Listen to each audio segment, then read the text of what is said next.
देखो metre bridge हमारा next topic है। मीटर ब्रिज या मीटर सेतु, इंग्लिश में भी मीटर ब्रिज ही बोलते हैं। ठीक है, मीटर की हिंदी तो हो नहीं सकती, लेकिन ब्रिज की हिंदी जो है वो सेतु होती है। और ब्रिज है तो इसका मतलब व्हीटस्टोन ब्रिज का नाम आएगा ही आएगा, उसी के ऊपर बेस्ड है। ठीक है ना। तो सबसे पहले डेफिनेशन क्या है, इसका उपयोग किसी अज्ञात तार का प्रतिरोध ज्ञात करने में किया जाता है।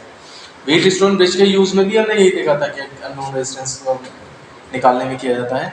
व्हीटस्टोन ब्रिज एक्चुअली एक कंसेप्ट है और मीटर ब्रिज उसके ऊपर एक इंस्ट्रूमेंट बनाया गया है। यहाँ ये इंस्ट्रूमेंट के बेसिस पे जो है वो हम ये चीज़ कैलकुलेट करेंगे। इसकी सुग्राह्यता पोस्ट ऑफिस बॉक्स से अधिक होती है। पोस्ट ऑफिस बॉक्स क्या होता है ये हमारे पास आर्टिकल सिलेबस में नहीं है, लेकिन मैं बता दूं कि मीटर ब्रिज व्हीटस्टोन ब्रिज के ऊपर दो एपरेटस बनाए गए हैं, एक पोस्ट ऑफिस बॉक्स और दूसरा मीटर ब्रिज। तो पोस्ट ऑफिस बॉक्स अब इररिलेवेंट हो चुका है सिलेबस से, क्योंकि इसका उपयोग पोस्ट ऑफिस में करते थे। जैसे तार वार टूट जाए कहीं पे तो कितना क्या रेजिस्टेंस है, कहाँ पर टूटा है तार, ये सब पता करने में करते थे। तो वो टेलीग्राम वगैरह अब आज की डेट में चलता नहीं है, तो इसलिए ये आर्टिकल आउटडेटेड हो गया है, तो हमारे सिलेबस से निकल चुका है। बस ये है कि इसकी सुग्राह्यता ये है, मीटर ब्रिज ज़्यादा अच्छा इंस्ट्रूमेंट है बजाय पोस्ट ऑफिस बॉक्स के। ठीक है। अब इसके बाद आता है सिद्धांत। तो सिद्धांत क्या है, व्हीटस्टोन ब्रिज के ऊपर सिद्धांत पर काम करता है और संतुलन अवस्था में P/Q = R/S होता है। अगर पेपर में मीटर ब्रिज की आए बारे में तो परिभाषा, सिद्धांत, संरचना, कार्यविधि, ठीक है ना, ये सब लिखना पड़ेगा तुम्हें। तो अब आती है बात संरचना की। तो संरचना जानने से पहले जो है हम ओरिजिनल इंस्ट्रूमेंट दिखा देते हैं तुम्हें। ठीक है ना, ये ओरिजिनल इंस्ट्रूमेंट है मेरे पास, ये इस तरह से, ये दिख रहा है, ये इंस्ट्रूमेंट है ओरिजिनल। अब इसमें ध्यान दो अगर, तो ये हमारे पास जो है वो यहाँ पर मैंने एक ये इस तरह एल शेप स्ट्रिप बनाई है, वो तुम्हें यहाँ पे ये नजर आ रही है एल शेप, ये इतनी बड़ी। ठीक है, एक सेंटर में डी स्ट्रिप बनाई है, ये डी स्ट्रिप ये नजर आ रही है। 3 टर्मिनल है इसमें, 3 टर्मिनल है यहाँ पे। ऐसी राइट साइड में देखो एल शेप स्ट्रिप है, ये पूरी यहाँ से लेके एल शेप स्ट्रिप है, 3 टर्मिनल उसके ऊपर है। ठीक, इसके बाद देखो ये 1 मीटर लंबा तार है, ए से लेकर सी तक 1 मीटर लंबा तार है, वो यहाँ पे तुम्हें ये दिख रहा है, जैसे सितार गिटार वगैरह में नहीं होता है, ये तार यहाँ पे दिख रहा है। एक मीटर स्केल बनाया हुआ है, देखो यहाँ पे ध्यान से, ये तो वो मीटर स्केल तुम्हें यहाँ पे दिख रहा है। क्लियर है?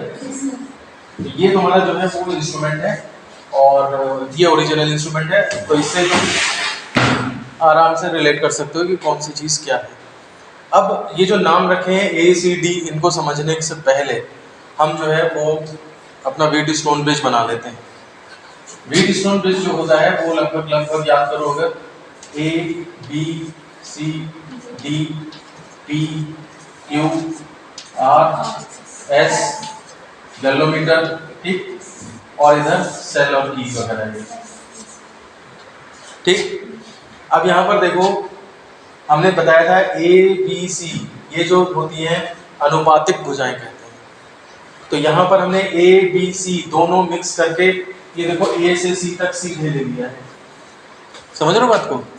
बी पॉइंट का अता पता नहीं है, क्योंकि बी पॉइंट हमारा सिचुएशन टू सिचुएशन डिसाइड होगा। ठीक है, कि किस सिचुएशन में बी कहाँ पड़ता है, यहाँ पड़ता है, यहाँ पड़ता है।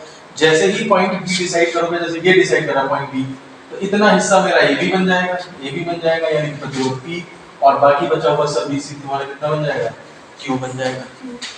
जैसे 1 गिलास पानी है, ठीक है ना, तुमने कहा थोड़ा सा दे दो, तो मैंने मर्जी है मेरी कितना पलट के दे दूं। 1 गिलास पानी से 2 गिलास बनाना है, कितने रेशियो बना लो, आधा आधा बांट लो, उसको ज़्यादा दे दो, उसको ज़रा सा ही दो, तो वो तो कितना भी रेशियो सेट करा जा सकता है। ठीक है ना। तो ये ए बी सी जो है वो तुम्हारे दोनों रेजिस्टेंसेस कहाँ से आएंगे, इसी ए सी वायर से आएंगे, जो कि 1 मीटर लंबा है।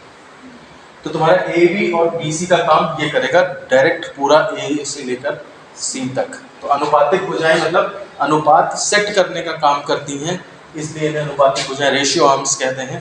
तो इस वजह से जो है वो ये हिसाब हो गया तुम्हारा। ठीक, अब तुम देखो ए से बी तक सी तक तो गया है, ये आर्म तो हो गई, ये वाली आर्म कहाँ गई, ये भी तो है आर्म। ए से ये डी भी तो है, तो इसके लिए क्या है, ए से ए में देखो 3 टर्मिनल लगाए गए हैं, ए से 3 तार जा रहा है, 1 2 3, तो उन्होंने क्या किया है कि अलग अलग हिसाब लिया है ए से, और देखो ये डी पॉइंट है, इनके बीच में एक ज्ञात प्रतिरोध लगाएंगे, आर लगाएंगे, ठीक है ना।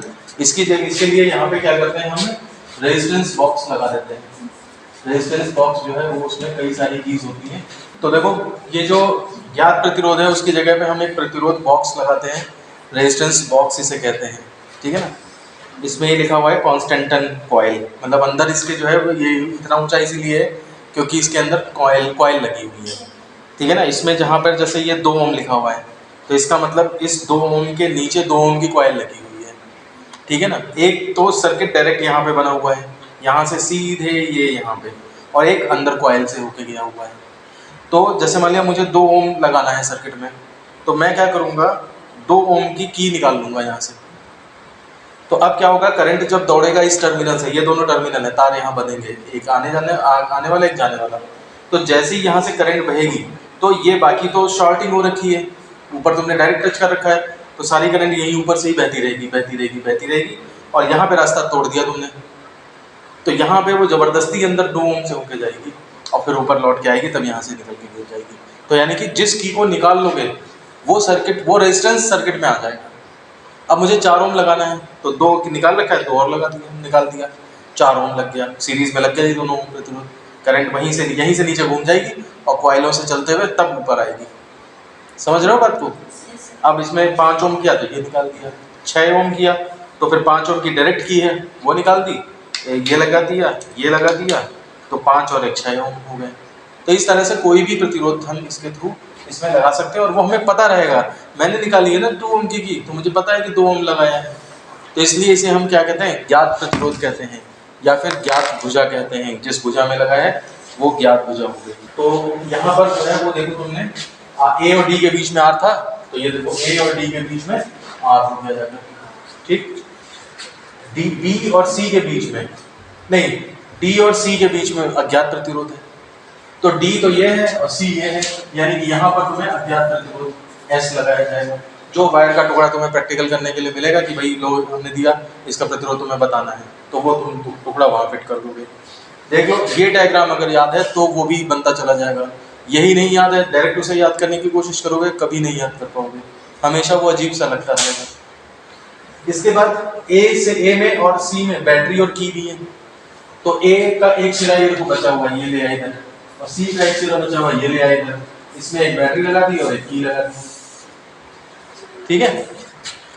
एक बी और डी में गैल्वेनोमीटर और एक मतलब गैल्वेनोमीटर लगा हुआ है। तो देखो डी में, बी तो नहीं पता है मुझे, डी पता है, तो बी में मैंने एक गैल्वेनोमीटर लगाया और बस उसका ये सिरा लेकर के, और बी पॉइंट जो है वो अननोन है, वो वेरिएबल है, पता नहीं कौन सा है, तो इसलिए बी को कहीं जोड़ेंगे नहीं, बल्कि वहां पर क्या करेंगे, जॉकी से जोड़ देंगे तार को। ये जॉकी होती है, ठीक है, पेन लाइक स्ट्रक्चर होता है, ऊपर प्लास्टिक लगी है तो तुम पकड़ सकते हो इसे, अंदर यहाँ से करंट बहती रहेगी। तो इसमें क्या करोगे, तार ला के इसमें जोड़ दिया, ये वाला गैल्वेनोमीटर से तार निकलेगा ना, वो ला करके जॉकी के इस सिरे पे यहाँ पे टर्मिनल खोलोगे और इसमें तार जो है बांधोगे और टाइट कर दोगे, ठीक है। अब क्या होगा, इसको तुम टच करा सकते हो, मेरी मर्जी यहाँ पे टच कराओ, मेरी मर्जी यहाँ टच कराओ, मेरी मर्जी यहाँ टच कराओ। इस तरह से फिर वो बैलेंसिंग पॉइंट ढूंढा जाता है। भाई आर और एस का, आर में से 5 ओम निकाल दिया और एस पता नहीं है मुझे, लेकिन है तो फिक्स्ड, तो आर और एस का तो रेशियो सेट हो गया। अब उतना रेशियो बनाने के लिए यहाँ से कितना क्या करना पड़ेगा, तो मुझे चेक करना पड़ेगा। यहाँ पे लगाऊं, जैसे मैं यहाँ लगाऊंगा पी इतना है, क्यू इतना है, जैसे यहाँ करूंगा तो पी इतना है, क्यू इतना है, यहाँ करूंगा तो पी इतना है, क्यू इतना है, रेशियो बदल रहे हैं ना। तो धीरे धीरे मुझे देखना है कि कब वो जाकर के उससे सेट होता है। समझ रहे हो बात को। तो वो सेटिंग जब आ जाएगी, वही पॉइंट तुम्हारा बी बन जाएगा, ये पी ये क्यू बन जाएगी, आर और S, P by Q is equal to R by S, और एस की वैल्यू निकल आएगी।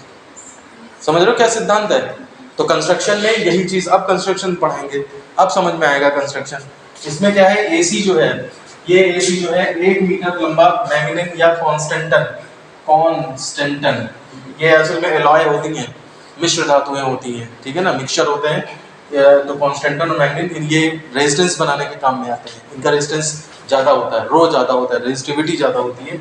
इसका वायर है, लकड़ी का आधार है, ये पूरा एक लकड़ी के आधार पे लगा हुआ है, वो लाइन बनाई नहीं है, नहीं तो फिर वो और कॉम्प्लिकेटेड हो जाता है ना। ये देखो पूरा लकड़ी का आधार है, लकड़ी के आधार पे ये इस तरह से मीटर से वायर, ये वायर हो गया, जॉकी रखने के लिए ये हुक हो गया, इसी में जॉकी इस तरह से फिट होती है जाकर के, ठीक है ना। ये इस तरह से रख ली जाती है, जब काम करेंगे तो निकाल के फिर काम करने लगेंगे, ठीक है।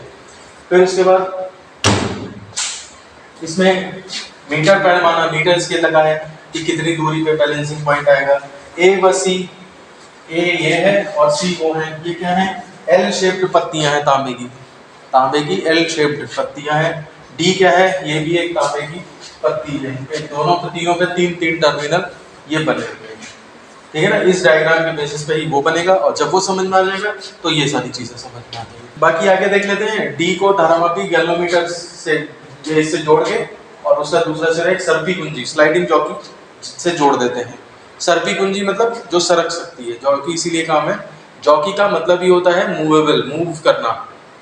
सबसे पहले जो है वो अरब कंट्रीज में जो घोड़े की रेस होती थी, उस घोड़े की रेस में जो है वो एक बच्चे को बैठा दिया जाता था उसके घोड़े की पीठ पे, 13-14 साल का बच्चा। बड़ा इसलिए नहीं क्योंकि उसका वेट ज़्यादा होगा, भाग नहीं पाएगा घोड़ा। छोटा इसलिए नहीं कि कंट्रोल नहीं कर पाएगा, तो इतना बस उसको कंट्रोल कर ले, तो वो घोड़े पे और बैठ के और चाबुक मारता रहता था ताकि तेज भागे। तो उस लड़के को जॉकी बोलते थे। समझ आ रहा है कुछ क्या बोल रहा हूँ? आज भी बोलते हैं उसे, तो वो जॉकी कहलाता था। फिर वो नाम घूमते घूमते घूमते घूमते आया कि डिस्को वगैरह में जो एक आदमी खड़े होकर के और इस तरह डिस्क को घुमाता है, ठीक है ना, उसको डिस्क जॉकी बोला गया। डिस्क जॉकी मतलब डिस्क को चल रहा गाना कहीं ज़्यादा तेज चला दिया तो वो थोड़ी स्पीड बढ़ जाती है, यानी कि अब पीछे रिवाइंड कर दिया तो एक लाइन दोबारा से हो जाएगी। तो इस तरह से जो है वो डिस्क जॉकी यानी कि डीजे बना। फिर रेडियो पे जो गाना प्ले कर रहा है उसे आरजे बोला गया। आरजे मतलब रेडियो जॉकी, ठीक है ना। वीडियो जो प्ले करे टीवी पे उसे वीजे बोला गया, वीडियो जॉकी। तो ये सब नाम वहां से चल रहे हैं सब। तो यहाँ पर जॉकी का मतलब है जो मूव करे, ठीक है ना, मूव कर सकता है। और ए व सी के बीच सेल व कुंजी जोड़ देते हैं। ए व सी के बीच में सेल व कुंजी जोड़ देते हैं। ये कंस्ट्रक्शन तभी कर पाओगे पूरा जब ये डायग्राम और ये डायग्राम पता होगा, ठीक है ना। तो कंस्ट्रक्शन जितना अच्छा देख लोगे इंस्ट्रूमेंट उतना ही अच्छा समझ में आ जाएगा, और इसका प्रैक्टिकल भी है हमारे पास। तो इसलिए ये क्वेश्चन अगर गलत होता है पेपर में तो बहुत ही मतलब दुख की बात होगी तुम्हारे लिए, ठीक है ना। तो इसका कंस्ट्रक्शन कंप्लीट होता है। अब वर्किंग जो है वो हम फिर नेक्स्ट टर्न पे करेंगे।